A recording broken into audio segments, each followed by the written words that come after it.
happening?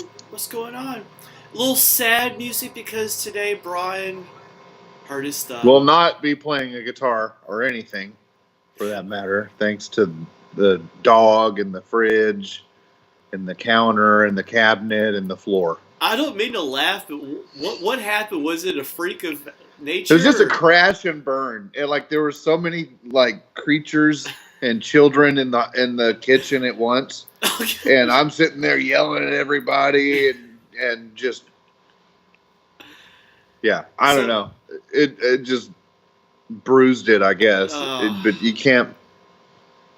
You can't thumb it a little bit. Not real. I may get the bass out later though Slap and do a the little bass. slapping of the bass. Yeah, slap But the bass. Nothing wrong with that. Well, we were talking. In fact, this is actually take number 2 because yours truly is a dumbass, and I'm sorry. There's no nice way, and that's why that this show is rated for mature audiences. We had a great take, so we're gonna actually bring it back again, round number 2 on episode number I think 15. I have to double check, but yeah, I forgot to turn my microphone on. So essentially, what we were talking about is how music evolves. Our music evolves. No matter how you look at it, it evolves. It grows. It snowballs. Think about a snowball that goes down the hill. It picks up other snow. Yeah. So you just really never know, because if you think about it, let's take John 5 for instance. John 5, he's always same thing with Bob Dylan. He's always coming up with innovative styles and things like that. He doesn't stick within one genre, and I've always been told you have to stick within one genre, and I'm like, okay, I guess, but that's not really me, I like going back and forth, rock, blues, instrumental, and so forth. Yeah. No, totally. I'm the same way. I mean, I like to, been listening to a lot of country lately, like old Hank Williams and old, and then just some old blues. I mean, some Muddy Waters, that kind of. Oh yeah. And it comes all. I don't know. To me, whatever you're listening to, in one way or another, it comes out in your playing. Yeah. You know what I mean? Like it comes out in your playing. And how about your listening though? How does it affect just being a casual listener to music? Yeah, totally. I mean, it to me, whatever I'm listening to, like for instance, like I was talking about in the the now defunct episode. We travel back in time, and now we travel back in time. Yeah. But I've been listening to like Dr. Dre. Like today on my way to get groceries, I've been listening to Dr. just because, going into a new writing cycle or whatever, it's I'll start getting more rhythms in my head and more and not that nothing I'm going to do is going to sound like Dr. Dre. Right. But it's you get different percussive, and it's just it's one way to get inspiration, and I think that's why just remaining a fan of music, is definitely The more you listen to because as musicians, as songwriters, the more that you listen to genre based, it really expands on that. In fact, what we were talking about before is for people who do hip hop and pop style music where they're using loops, you got to be real careful with that, because you cannot use copyrighted loops. Perfect example, look at Ice Ice Baby with Queen. What was it? What was the song? Under Pressure? Under Pressure. Under Pressure. Yeah, it's the same riff. It's the exact same. All they did was But didn't they sue him, though? Yes, they sued Vanilla Ice for looping. In fact, because at first I thought that they were just playing the bass line, and I'm like, you can't copyright a bass line. Bum, bum, bum, bum, bum, bum. You can't copyright that. They took the exact intro to Under Pressure by Queen. Right. In fact, Third Base, back in the early 90s, they actually made fun of people like Vanilla Ice for stealing other people's music. And it's true. So if you do use loops, use non-copyrighted loops. You just don't go that route. You will get sued. You will. You will. Totally. Yeah. And yeah, and that's what I mean about listening to different music. You know, that's where you get ideas for riffs and stuff. And like I know Kirk Hammett from Metallica was saying in an interview one time that, you know, everything is riff based with that band. It's like someone comes up with like the Enter Sandman riff, you know, and they just build the song around that, you know, and so, you know, so that's something I'm kind of trying too, is just taking some of these riffs and just building songs off of that, you know, instead of trying to create too much at once. It's just let that riff be your roots, you know, and then kind of. And that's why that's why listening to as much music as possible, listening to as many genres as possible is important. You never know what kind of ideas. you talked about country with your dog. What kind of experience was that? Oh man. Yeah. Well, I'll tell you, my dog came from Texas, came from McGregor, Texas, all the way up here to Washington. Yeah. And my cousin, who I think, you know, listens to quite a bit of country, so she seemed not irritable, but just pacing, you know, a lot. Started playing country, you know, she calmed right down.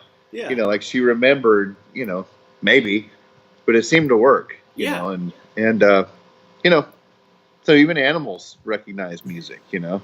They really do. Yeah. So you just kind of go with it, though. In fact, I had one student who was who wanted to learn what was it, Little Johnny Cash. I said, I don't, you know, I've never listened to much except for Ring of Fire, which is a great song, and then they want to learn like Folsom Prison Blues. I'm like, that's a real jam. I'm not a country, like I don't listen much to country. And same thing with I had another student who wanted to learn Friends in Low Places by Garth Brooks, and I'm like, that's a jam. But you really, music is always evolving, and even on platforms, Spotify, Apple Music, music is always evolving, and we have to evolve with it. Otherwise, we're just ducks in the water. Yeah. Speaking of the duck, see how inspiration affects. I was gonna make John say ducks in this episode. It's better than something else I would have said, even though that this is a mature rated show, not for children. So unless your children are mature rated, or I mean mature, but because you never know. You do not. But you know, there are some people. Speaking of musicians evolving, there are some musicians out there that are old school. They reject music streaming, and they want you to download their music and to buy their records or their CDs or whatever, and they reject it. And I've had people tell me, you have to be on every single platform. You have to constantly. Before I publish this on YouTube, something in the music industry will evolve. In fact, something else that I was following somebody on Facebook, and they asked the question, what do I have to do to get my music onto sync licensing, like TV, movies, and so forth? And they said, well, contact music supervisors. Well, that was the old way of doing it. Now, people are looking at your music on Spotify. It levels. Right now, you and I, we're both on Spotify. It levels the playing field. You and I have just as much chance of getting our music on a movie as Lady Gaga, which is great. Mm-hmm. You never know. She's better looking, though. And probably a better dancer than me. I can't dance and I can barely sing, which I'm gonna have to work on my vocals, because my next album after this one, I'm going back into doing some rock, alt rock, some blues, some things like that. So because even I'm learning that my music has to evolve. It has to stay with whatever Mm-hmm. Just like what we said, play to your strengths. Play to whatever what comes to mind. Yeah. You're listening to. Yeah, and I've been listening to some weird shit here lately. So as soon as this thumb heals up, it's on. Like what? What have you been listening to? A lot of just garage rock. Just garage instrumental, stoner, psychedelic. Yeah. Yeah. I mean, just like 30-minute guitar solos. Kind of, it's crazy. And like there's a band called what is it, Pelican. You mentioned that, yeah. And yeah, they go off on their songs are like 30 minutes long, 45 minutes long. Like they're just ripped. Yeah. And but anyway, just listening to a lot of that and just I don't know. It's just different yeah. I listen to different things depending on like the weather, the time of day, and I think all of that comes out in my playing because I just play what I feel like listening to. Right. I mean, a lot of times I really, what song would sound best coming out of this amplifier right now, and I'll play something and so in a way, kind of entertaining yourself, Right. And I do that more than practicing or trying to learn anything new. I mean, I should probably. I just bought a whole book on like scales and all the chords and stuff, and I don't even know where it is. Like I paid all this money for it. I've done the same thing with classical guitar and jazz styles, and yes, as much as I would love to learn different styles, I use the term getting back to my roots. I play whatever is deep from within, right? You just play what you're feeling at that time. But do you ever use your pedals as inspiration? Oh, yeah. Yeah, and what I actually did, I've, I kind of downsized my pedal board to like, 4 or 5 pedals. So now I can't have them all on there. So now I have to pick and choose, and so sometimes all it takes is so I've got 4 or 5 pedals in the hole, so I'll swap a couple out once in a while, and it's like, I'll be damned now. Something sounds different. So something, and that's where those multi-effects pedals come in. Yeah. That are real cool. Those ones that they have a bunch of different settings and stuff. Right. And, a billion different effects. And I don't know, you can get inspired that way too. Sometimes I'll even turn on an effect that just sounds like a spaceship and just try to come up with a sound or Speaking of pedal boards, hang on. If I trip and fall, I apologize. Watch if he falls. It would be the greatest guitar dudes blooper. Now this isn't going to fit on one screen, but Brian has made me the pedal board, which we deem called the Beast. Got a Guinness bottle cap. So anyways, speaking of pedal boards, I plan on building my own pedal board here pretty soon, but it does. In fact, we were talking about that the other day, that how about, because I said, what pedal should I start with as far as sounds go? If there was one pedal that you would say every guitarist should have on their board, it's a loaded question, I realize. Besides a tuner. Besides a tuner, yeah. Well, I don't know. I always like to have a dirt pedal, either a distortion. I have a blues driver. That's all the distortion I use. I mean, I don't play any hard rock stuff really anymore. But I mean, just maybe so you have a clean and a dirty kind of deal. Other than that, a delay is nice. I mean, you can get some, in a delay pedal, you have a myriad of things to choose from. Yeah. And so maybe next episode or something, we can get into like what's on our pedal boards and so you'll see like yours, and we'll build John's pedal board.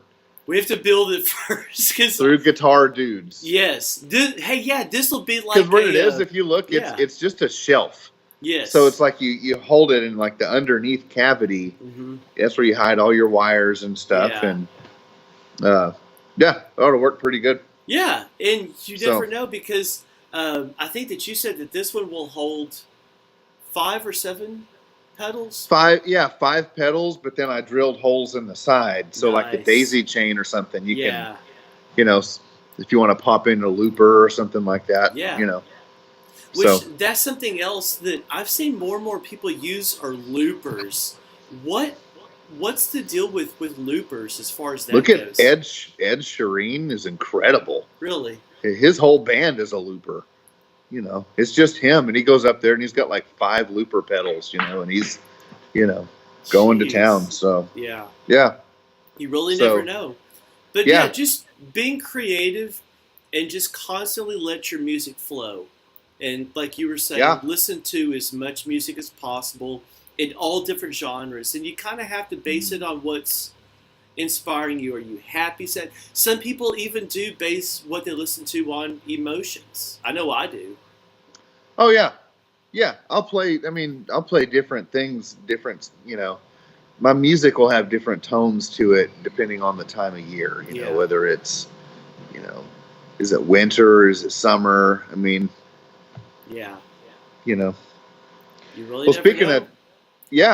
And speaking of time. Yes. The duck has flown north.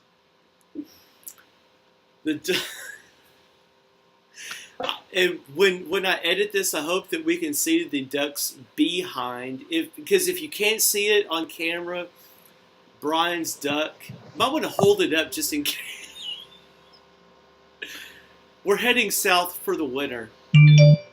So this is our way of saying. Now, the song I was playing at first because I wanted a sad song, just that nice.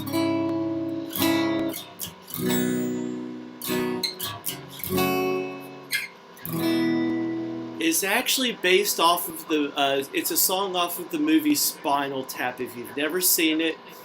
And the song, thank goodness this show is rated mature, because the song is called Lick My Love Pump. It's not my song. I'm just telling you the name of the title. But it's his song. He wrote it. D minor. He did. He said it's the saddest chord in the world. So anyways. It is. It's nothing but agony. And I'm laughing at agony. That's how twisted I am.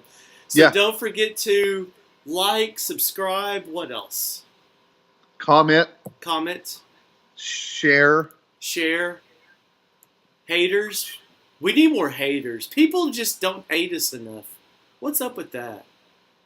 I'm going to be offensive next time. Watch. We'll get some haters. We're going viral. That's right. We'll find somebody. What we need to do. We need to. Well, you got watch. Next time we're going to tackle. We're gonna tackle some issues. We're gonna get some haters. That's right.